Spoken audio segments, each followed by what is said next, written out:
네, 어제 제목이 좀 과격했죠. 40년 뒤에 피눈물 나는 일이 없기를. 기도는 40년 동안 섬기는 동안에 정말 여호와 샬롬, 그 평안하게 섬겼다. 이렇게 성경은 기록합니다.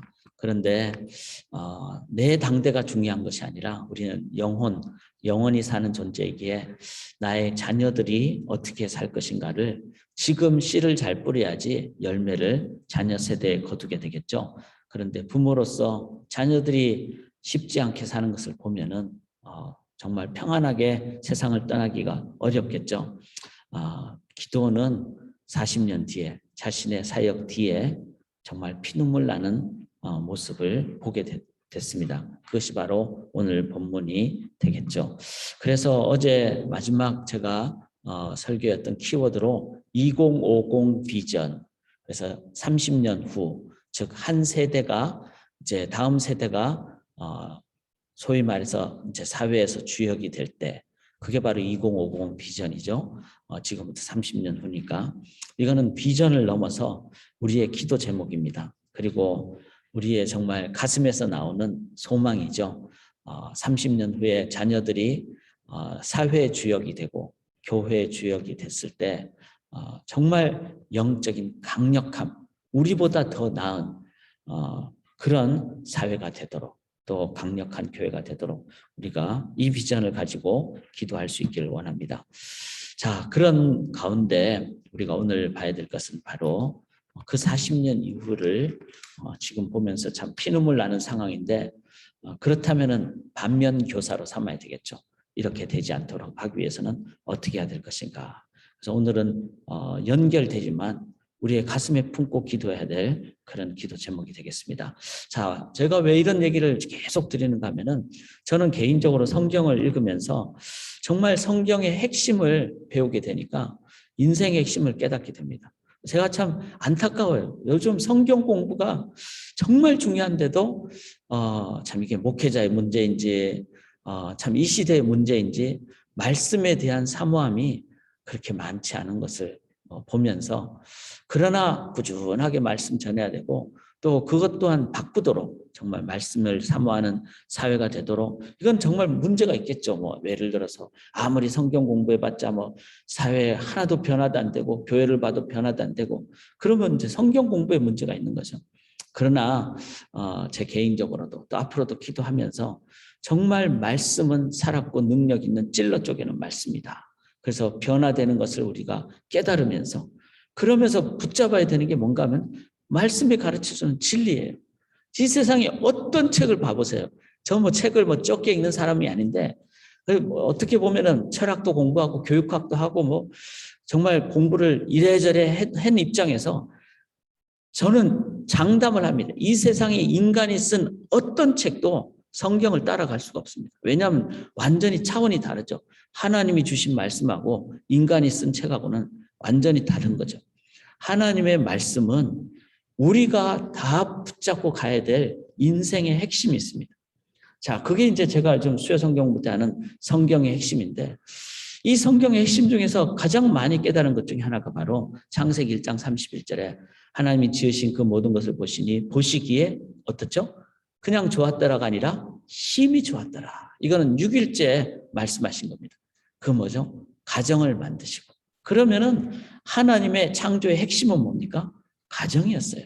창조의 완성은 가정을 만드심으로 완성이 됐던 것입니다. 그렇다면 우리 인생의 핵심은 뭘까요? 가정과 가족이죠. 그런데 이 사회는 어떻죠? 가족이 붕괴가 되고 있잖아요. 절반 이상이 이혼을 하는 어떤 그런 상황이고, 또 결혼이 점점 늦어지는, 이거를 아무도 그렇게 심각하게 생각하지 않는 것 같습니다. 그냥 뭐 어쩔 수 없다, 뭐 사회가 이렇다. 제가 볼 때는 이게 지금 전체적으로 무너져 가는 거예요. 사회 전반적으로 하나님이 만드신 창조 질서대로 가는 게 아니라 물질 때문에 아니면 문화 때문에, 그 다음에 편하니까, 뭐 같이 살면 불편하니까 지금 사회가 엄청난 것이 무너지고 있다. 왜? 성경에 반대되니까. 이거를 보면서 피눈물 나는 삶이 기도원 사역에 있었다는 거죠. 기도원의 실책 여러 가지가 있죠.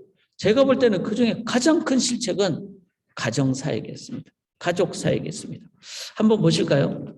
오늘 6절밖에 안 되니까 이 9장 1절을 보시면 여룻바알의 아들 그렇게 나왔어요. 자, 여룻바알은 누구의 이름이죠? 기드온이잖아요. 기드온이 하나님 이름을 주셨어요. 너 여룻바알이라고 해라. 근데 여룻바알의 뜻이 뭐죠? 바알과 싸우는 사람, 바알과 논쟁하는 사람. 즉 기드온의 원래 정체성은 바알과 싸운, 즉 영적으로 하나님의 군사가 된, 그래서 바알이라는 세속신, 이건 뭐죠? 세속주의죠. 여러분, 세속주의는 사탄이 그 뒤에 도사리고 있는 거죠. 만몬주의고, 만몬 즉 물질주의고 쾌락주의고 이런 것과 싸운 사람이 기드온이었어요. 그러니까 바알과 싸운 아버지 기드온은 이렇게 전투적인 사람이었는데 그는 가정, 내면, 자기 속에 있는 영역은 그 영역의 전투에서는 실패했어요. 그래서 우리가 전투를 할 때 어떻게 해야 됩니까? 전면전을 해야 되는 거죠. 전면전. 그래서 앞에서도 지금 영적 전투는 전방과 후방이 없습니다. 그리고 외적인 것과 내적인 것이 구분이 안 됩니다. 어쩌면 내적인 것을 사탄은 더 공략을 많이 하는 시대가 됐죠. 그런 의미로 우리의 이름이 진짜 여룻바알이 돼야 됩니다. 여룻바알은 바알과 싸우는데 바알은 외적으로 우상이라는 산당, 우상이라는 어떤 형태만 무찌르는 것이 아니라 바로 우리 내면 안에 있는 우상. 그게 뭐죠? 우리 내면에 물질적으로 또 먹음직도 하고 보암직도 하고 탐스럽기도 한 이런 것을 공격해오는 사탄. 사탄이 이름 뜻이 그거잖아요. 속이는 자잖아요. 그 정도는 괜찮아. 그 영역은 괜찮아. 근데 성경을 보면은 이거는 괜찮아 하는 영역도 있죠. 그런데 이거는 절대로 안 돼 하는 타협해서는 안 되는 영역이 있습니다. 그게 성경의 핵심이에요. 그래서 성경을 보면서 이거는 단호하게, 그게 뭡니까? 그 중에 하나가 일부일처예요. 세상이 다 그냥 뭐 부인을 열어두고 아브라함 시대에 그랬거든요. 그게 이방 문화였어요. 근데 아브라함도 후처 그두라를 둠으로 어떻게 됐어요? 나중에 잘못된 씨앗에 그 씨앗을 뿌리는, 열매를 거두기 위한 씨앗을 뿌리는 일을 해버리고 말았죠. 성경에 보면 그런 게 적나라하게 나옵니다. 적나라하게. 왜 그렇죠? 가정을 무너뜨리면 벌 받는다는 것을 성경은 가르치기 때문에. 자, 그렇게 해서 결과가 어떻게 됩니까? 여기 보면 아비멜렉이, 자, 이제 이 아비멜렉은 기드온이 낳은 70명의 아들에도 들어가지 않는 첩의 아들이었어요. 그런데 그 첩은 어디 사람이었습니까? 세겜 사람이었어요. 세겜. 그러니까 아비멜렉이 자기 엄마, 즉 기드온의 첩이 있는 그곳에 세겜에 가서 그의 어머니의 형제에게, 그러니까 엄마가 첩이니까 첩의 형제, 그러면 그 형제들은 어떨까요? 막 기드온이 막 미디안을 이기고 막 왕처럼 행동하고 막 이러는데, 아, 우리 이 친척, 이 여자가 지금 기드온의 첩인데, 첩이니까 박대를 당하겠죠. 마음이 어떨까요? 마음이 항상 별로 안 좋죠. 세겜에 있는 사람들은. 그의 어머니의 형제에게 가서 이제 막 모반을 일으키는 일을 하죠. 누가 이 씨앗을 뿌렸습니까? 바로 기드온이 뿌린 거죠. 그런데 기드온이 첩으로부터 자식을 낳은 다음에 이름을 뭐라고 짓죠? 아비멜렉. 이 자기 아버지가 멜렉, 왕이다. 자, 기드온 자기를 얘기하는 거죠. 너 이름은 아비멜렉이야. 이 말은 내가 왕이야. 아버지를 자꾸 왕이라고 그렇게 표현해. 사람들이 아비멜렉 하면서 기드온은 사사지만 왕이다. 이렇게 되는. 이미 기드온은 세속주의적인 인간적인 욕망의 씨앗을 자기 아들의 이름, 첩의 아들의 이름을 통해서 뿌린 이방 문화로 뭘 시켰죠? 자녀 교육을 시킨 거예요. 이 세겜은 나중에 나오지만 이제 그 가나안 들어간 이제 12지파 중에 하나라도 볼 수 있지만 세겜에 있는 이 첩은 희위 족속, 즉 이방 족속일 가능성이 큰 것으로 이제 학자들은 추정을 합니다. 그러면은 엄마가 이방 족속이면 어떨까요? 이방 문화로 이 아들이 아비멜렉은 이름도 나쁜 이름이잖아요. 자기가 왕자고 이런 식의 이방 문화로 자녀 교육을 시켰. 그래서 우리가 잘 보셔야 됩니다. 저는 자녀 교육, 신앙적인 자녀 교육을 할 때 세상에서도 우리들이 참 뭐 탁월성을 발휘해야 되겠죠. 최선 다하고. 그러나 세속적인 가치관으로 교육시켜서는 절대로 안 됩니다. 제가 자라면서 항상 들었던 말이 너는 머리가 되고 꼬리가 되지 말라. 성경은 그렇게 얘기 안 하잖아요. 낮은 곳으로 가고 섬기고. 그런데 심지어는 목회자 가정에서도 너는 세상에서 뭐 높은 사람이 돼야 되고 뭐 앞서가는 사람이 돼야 되고 이런 은근히 세속적인 가치관으로 그렇게 교육을 받아왔어요. 그것이 제가 대학 들어갈 때까지 갖게 된 가치관이었어요. 이게 바로 아비멜렉이 가졌던 가치관임을 생각할 때 참 우리가 한번 자녀 교육을 성경으로 다시 한번 더 볼 수 있기를 원합니다. 2절에 보면 여룻바알의 아들 여룻바알이 이제 기도원의 이름이잖아요. 70명이 다 너희를 다스림과 이제 아비멜렉이 막 그렇게 얘기하죠. 그런데 70명이 다스렸다. 이거는 그 안에 부인이 많이 있잖아요.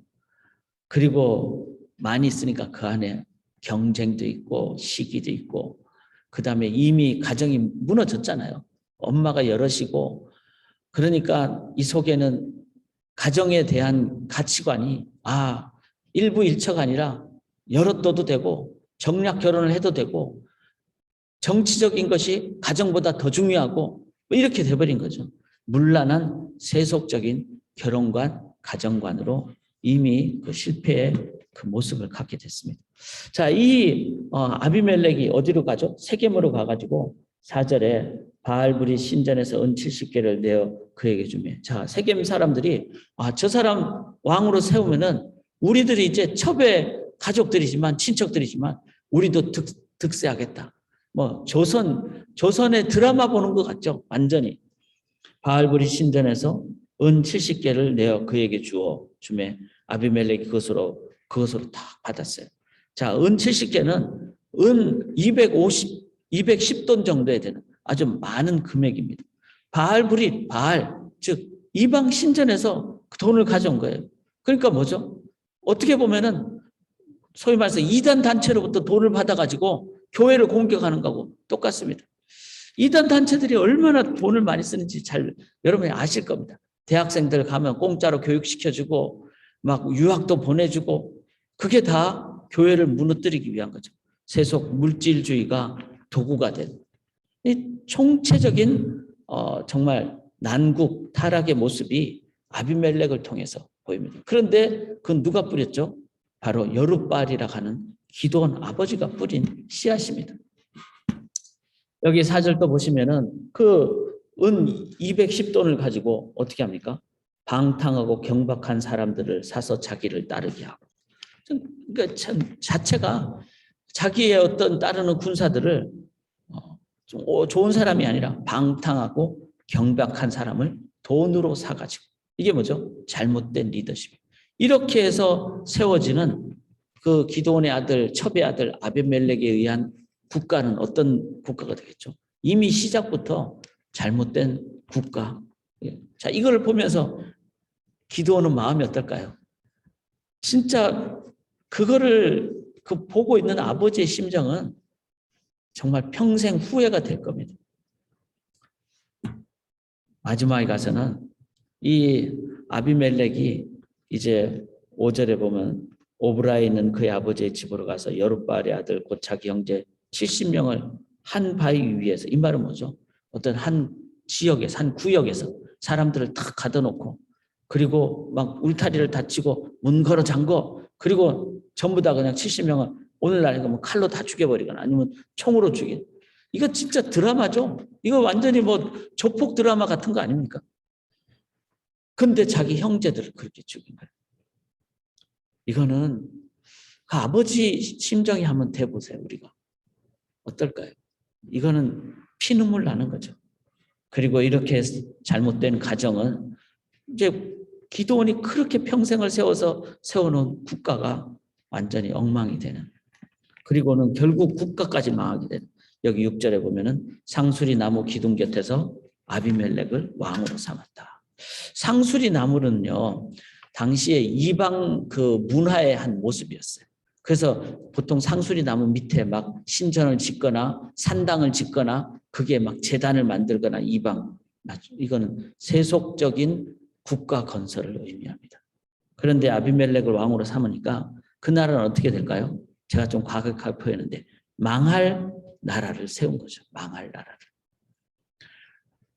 내 때가 차라리 힘들면은 부모 입장은 그래도 낫죠. 내 자녀가 엉망이 됐다. 그러면 제대로 눈 뜨고 우리가 제대로 세상을 떠나겠습니까? 기도원의 가장 큰 실책은 가정사역을 잘못한 것이었습니다. 오늘 이 부분을 저희가 반면교사로 삼으면서 우리가 어디에 우리의 삶과 기도를 해야 될까? 여러 가지 영역도 있지만 오늘 묵상의 포인트는 우리 자녀 위해서, 이제 하나님이 우리에게 주신 자녀, 이게 우리가 청지기적인 사명을 감당해야 되겠죠. 저는 믿습니다.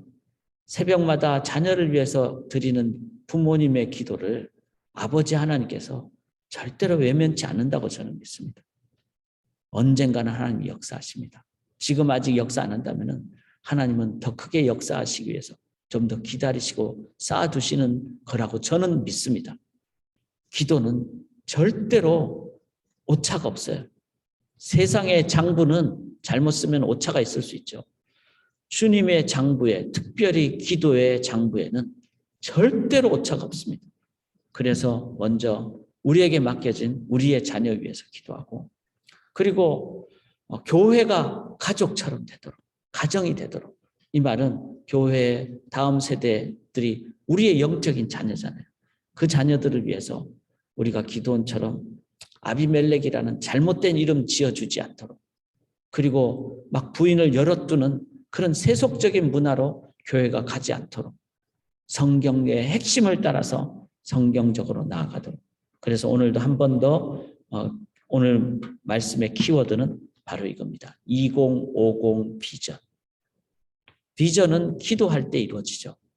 제가 2050 비전을 이렇게 표현하는 이유는 2050년까지 우리 기도합시다. 앞으로 30년을 우리 자녀들 위해서 기도합시다. 솔직히 지금 미시간의 교회 협의회 제가 이렇게 좀 참석하면서 팬데믹 이후에 미시간뿐만 아니라 미국 지금 많이 네트워킹을 하면서 또 한국 보면은 이런 통계가 나와요. 팬데믹 이후에 교인의 회복이 한 40% 될 거다. 그러니까 나머지 60%는 이제 어떻게 보면은 편안하잖아요. 집에서 예배 드려도 되고 유튜브로 예배 드려도 되고, 그러다 보면 점점 신앙이 떨어지고 그 가운데 자녀들은 어떻게 했어요? 이제 한 10년만 지나면 자녀들은 완전히 다른 가치관을 가질 가능성이 큽니다. 그러니까 40% 정도가 회복이 된다 이 말은 60%는 이제는 쉽지 않다. 이런 가운데 우리가 지금 있습니다. 그래서 2050 비전은 눈물의 기도의 비전입니다. 그리고 이 일을 30년을 해야지 저는 된다고 믿어요. 하루아침에 인재가 나오나요? 하루아침에 사람을 키우나요?